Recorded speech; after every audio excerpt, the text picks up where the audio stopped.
Rightio, for Nutrien, we are getting out and about, starting to look at some of the yearlings with the 2025 yearling sales not that far away. Mark Barton, hi. G'day mate, how are you? Very well. And to the Johnson boys, Atworthy Farm, hello Steve. Hey Paul. You well? Yeah, I'm well. I'm better than them anyway. It's always easy to do, isn't it? Yeah. We're not allowed to hang cheek on him though. Oh, no, we'll go easy. And Ian, you're well, I gather. Mark's got the microphone for you. Yeah, no, going well. Just a slight issue? Yeah, slight issue, just getting out of work, that's all it is. We are getting out and about looking at some of the yearlings. Boys, you must be wrapped with your draft. You've got, we've got 4 going to Sydney, 2 going to Melbourne for the Nutrien sales next year. You must be wrapped. Yeah, no, we're excited. Some of them out of like maiden mares, and there's a fair bit of depth in the families that we got. We hunted around.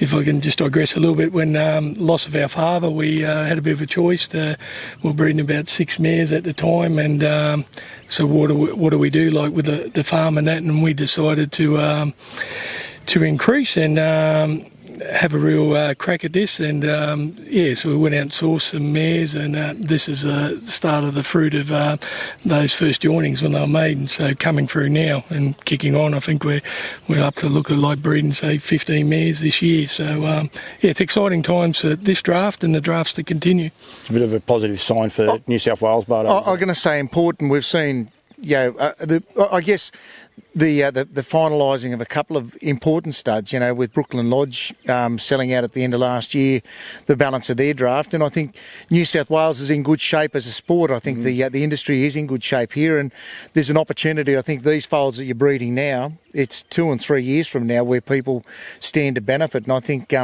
it's a great opportunity. And the Riverina, Steve, we talked about, within a couple of 100 k's of here, there's so many winners that come out of this district. I think the stock, not only in standardbreds but all livestock, the Riverina, we're producing magnificent animals, and you've seen our yearlings today, and they're still just running in a paddock in a fantastic condition already. They just grow into magnificent racehorses, and the proof's on the racetrack. We've had so many superstars come from the Riverina, and that goes right back to the 60s. It's not just an overnight fluke, and even with our breeding, we're not up with the big boys in the numbers, but we're going to get up there, and we're producing Group 1 winners constantly, and there's got to be something in either what we're doing, our paddocks, everything, so the horses are going to do well on the track.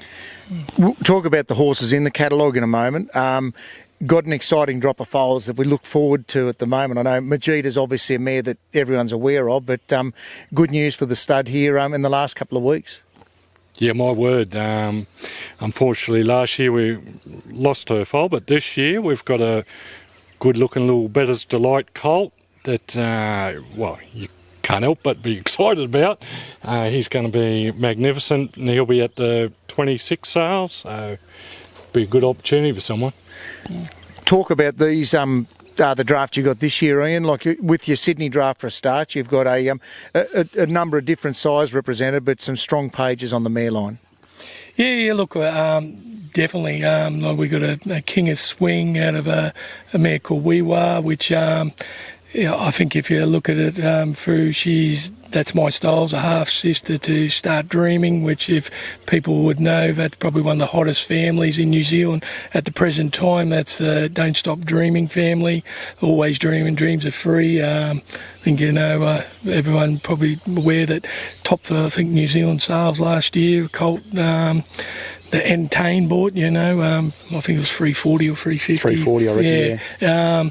So just a great opportunity on a filly side, not even racing, but even like progeny, like a double whammy, as you say, dual purpose, and a lovely filly, King of Swing, which I watch a few reports all going around, and we're no different, like a beautiful type, 3 legs in the paddock, and very similar to what progeny I've heard all around Australia, to be honest. Very light on their feet from what I've been hearing, athletic types, so very light. We've got our first foray into the trotting breed, and we're lucky enough to have a Australian 2-year-old of the year, and Bengals, his sister was also Australian 2-year-old of the year.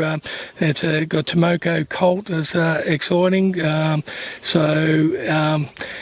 That horse is out of that great family, Fiona's Flair. Like the trotting people, that's one they have to sit up and have a look at, down under muscles. The further you go back, it's almost one of those that gets better. When you start looking at it initially, you're like, it can't get any better, but it actually does. Flair, it's magnificent depth to that family. So we're very excited that, as I said, when we're looking at some mares to go out and source to kick off, which we hope to be, not even breeding foals out of their mares, but the longevity of what we tend to do is we hope to be breeding out of their daughters and granddaughters long term. And with a family like that, the depth, I think we're in, we should be looking good. We've beautiful Sweet Lou colt. Yeah, got a Sweet Lou colt. He's out of Bella Shine. Is the Shiny Crazy Diamonds won over $500,000. It's we had a lovely gelding that's just ran second the other day in the Breeders' Crown final 2-year-old. Arsenio that we know it was very special. Unfortunately, as a mishap, but that's a strong depth family, and with them we paid up for New Zealand interest as well.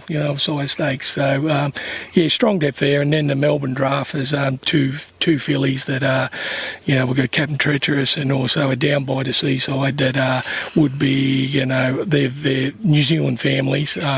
Should be interest there, and very strong current and lots of winners right at the present. So excited. You are excited about getting back into the breeding, both of you guys, aren't you? Or getting into the breeding full, like really heavily? Oh, yeah, more. Yes, definitely heavily, because as Ian said earlier, when Dad passed, and we've got a good farm here that Mum's allowed us to use, and we all want to be on the farm together. And we said, look, if we can just make a $50,000 wage each, it's a better lifestyle. We love this sport. We love breeding. We go bloody good at it. We, once you get that bug, and we want to keep producing the best we can, and we know we can. So we thought we'll increase the mares, get the best stock, and if we keep some daughters, and we'll just keep improving our stock. And if we can all end up here together, we're best mates. That's what we're all about. It's what Nutrien's about, isn't it, Bardo? Yeah, look, I think the family connections in the sport generally, I think that's what you do see, generations of them, and it's I think that's part of the fun of it, isn't it? Enjoying it with people with similar interests. Definitely, it just gives you a buzz, and when you see what you've bred and raised, and you see it on the track, where it doesn't matter if it's where it is, Wagga, and if you win in Group 1s, you go, wow, how good's that? And it just re-energises you. Forget the negatives of people putting out there. If you love it, you enjoy it, and if you make some success out of it, so be it. That's the main thing. Still some of the best footage. I know Dad was still alive. Was it Majida winning the Breeders' Crown? And you guys, you put the grandstand to test. I think that night you were carrying on like a couple of little schoolboys. That's for sure. My word, that was one of the greatest moments of our lives. And we were all there. Mum was there, and first Group 1, and then Was it the Breeders' Crown? Was it right? It was one of them anyway. It was a Group 1. Yeah, it was one of them. Yeah. That sounds a bit rude, doesn't it? I know. I know. But that's it's one of those scenes. He was worried I was going to say something else, but I think it's one of the great scenes. But that's what the industry's about: having fun and enjoying it, but enjoying it with your family and your friends. Yeah, bloody oath. It's it's hard work. We've had some losses, like losing Arsenio just 2 days ago. He had 4 starts, come 6th in the Group 1 at the Vicbred, and then 2nd in the Group 1 Breeders, and now he's passed on. You have your losses, but you've got to pick yourself up and keep going. And if you believe in it and believe in what you're doing and what you want to do, you'll make a success. Sorry, Mike? No, I was going to say it's from now on, like, there's a lot of work goes on behind the scenes between now and sale time. These horses have done it just in the paddock up until now, and you'll about a 7-week prep. I think you said, Ian, that you like to give them 7 weeks to get them to sale. Yeah, that's what we've tried different weeks, some 8 to 10, we find 7 works.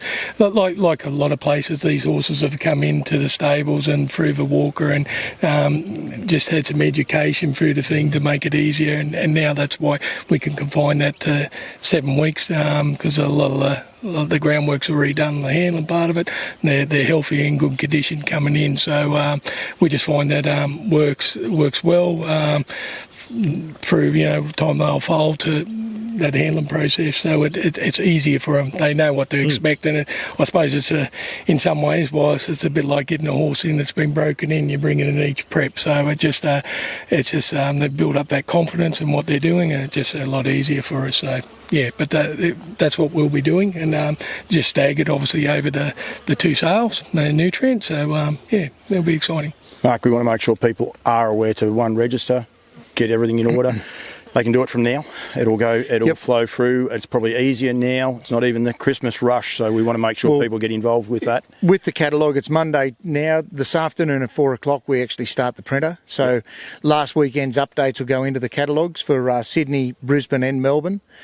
We don't close until the end of the month for Bathurst, and we'll have a very good catalogue of horses at Bathurst, I think, this year too. But with that, it means it keeps it as current as we can, but we want catalogues out in people's hands before Christmas. But you can go online now. Like I said, there's no red type until next week, but Alan Parker works every week. He updates our pedigree pages, so it's an exciting catalogue, Sydney and Melbourne, and for that matter, the Brisbane catalogue.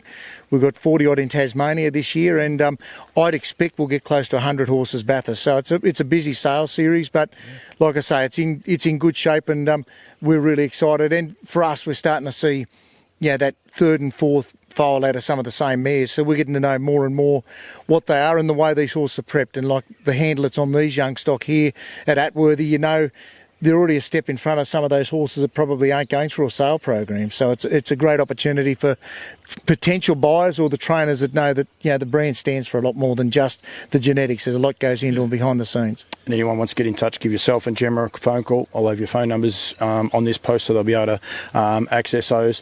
Boys, if anyone wants to come and look at the horses, and like in the next month, people are going to be on holidays, lucky for them, but yearling sales and everyone else won't be, but give you guys a call out and visit. Yeah, my word, come, just give us a ring. The numbers will be in the catalogues or through Facebook, whatever. Come out, we'll take you through. What are we, half an hour out of what? Not even. Yeah, it's only 20-25 minutes out of Wagga.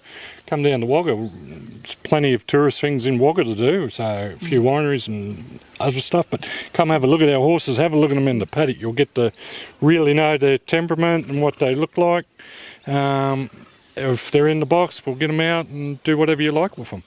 And as we touched on too, I think and I suggest this to anyone that's looking at horses, there's within the vicinity, within an hour and a half travel, you have a look through the Nutrien catalogues. You'll see there's good couple of days. There's plenty of horses to see here, and they'll at the different studs and breeders within an hour and a half of we're all together, and well worth. I encourage people make a trip out and have a look at the other studs as well here too, because there'll be definitely. I can't not see any reason why there won't be some really nice progeny that people could pick up out of this riverine area. Boys, thank you very much. Thank you. Thanks. Thank you. And Mark, thank you to you. And as I said, anyone wants to get in touch, nutrienequine.com.au. The new website's not quite live yet at the time we're doing this, but it will be. And that'll be a lot easier. But right at the minute, you can still view them online there. And as you said, the hard copies going to print and will be having them before Christmas. So, absolutely. Yeah. No. Yep. Mate, thank you. Thank you, guys. This was the first of many, Mark. We're going to be doing some miles over the next few days, and we'll get around as many people as we can, start highlighting them. And once I get into the boxes, we'll get some more footage of the horses as well. So thank you, guys. Thanks, mate. 2025 yearling sale dates. Brisbane on the 23rd of February. Tasmania on the 1st of March. Sydney the 9th of March. Bathurst the 30th of March. And Melbourne on the 13th of April. For more information, contact the team at Nutrien Equine, Mark Barton and Gemma Smallmon, or go to nutrienequine.com.au.